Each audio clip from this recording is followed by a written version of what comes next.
കരിപ്പൂർ വഴി 40 കോടിയുടെ ലഹരി കടത്താൻ ശ്രമിച്ച 3 യുവതികൾക്ക് ലഭിച്ചത് 80,000 രൂപ വീതം പ്രതിഫലമെന്ന് കസ്റ്റംസ്. ലഹരി കടത്തിനായി യുവതികളെ ഏകോപിപ്പിച്ചത് ഇന്നലെ പിടിയിലായ ചെന്നൈയിൽ നിന്നുള്ള റാബിയത്ത് സൈദു സൈനുദ്ദീനാണ്. പിടിയിലായ തൃശൂർ സ്വദേശി സിമി ഈ മാസം 5-നാണ് ജോലി സ്ഥാപനത്തിൽ നിന്ന് ലീവ് എടുത്ത് തായ്ലൻഡിലേക്ക് പോയതെന്നുമാണ് വിവരം. വിശദാംശങ്ങളുമായി ശാന്തകുമാർ വെള്ളാളിൽ എത്തിച്ചേരുന്നുണ്ട്. ശാന്തകുമാർ, എന്താണ് ഇത് സംബന്ധിച്ച വിവരങ്ങൾ?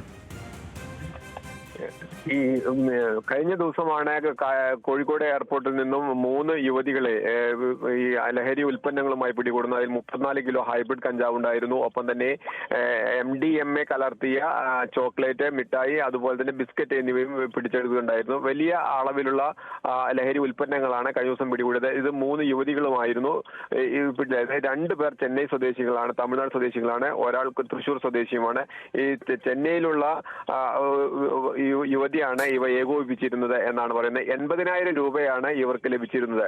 ഇത് ബാങ്കോക്ക് വഴിയാണ് ഇവ കടത്തിയിരുന്നത് എന്നും ബാങ്കോക്കിൽ നിന്നും ആണ് അവർ നേരെ കോഴിക്കോട് എയർപോർട്ടിലേക്ക് എത്തിയത്.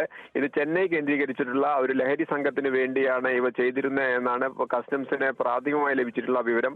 അതുമായി ബന്ധപ്പെട്ട് ഇവ നൽകുന്നതിനുള്ള ചില ഏജന്റുമാരുടെ ഫോൺ നമ്പറുകളും ഈ യുവതികളുടെ ഫോണിൽ നിന്നും ഇവർക്ക് ലഭ്യമായിട്ടുണ്ട്. ഇവയെല്ലാം വിശദമായി പരിശോധിക്കുക തന്നെ. ഇവർ കാരിയർമാരാണ് എന്ന് തന്നെയാണ് ഇപ്പോൾ കസ്റ്റംസും അറിയിക്കുന്നത്. എന്തായാലും 3 പേരും ഇതിനകത്ത് നേരത്തെയും ഉൾപ്പെട്ടുണ്ടോ എന്നുള്ളത് ഉൾപ്പെടെ വിശദമായ പരിശോധനയിലാണ് കസ്റ്റംസ് ഇപ്പോൾ. ശാന്തകുമാർ വെള്ളാലത്താണ് വിവരങ്ങൾ നൽകിയത്.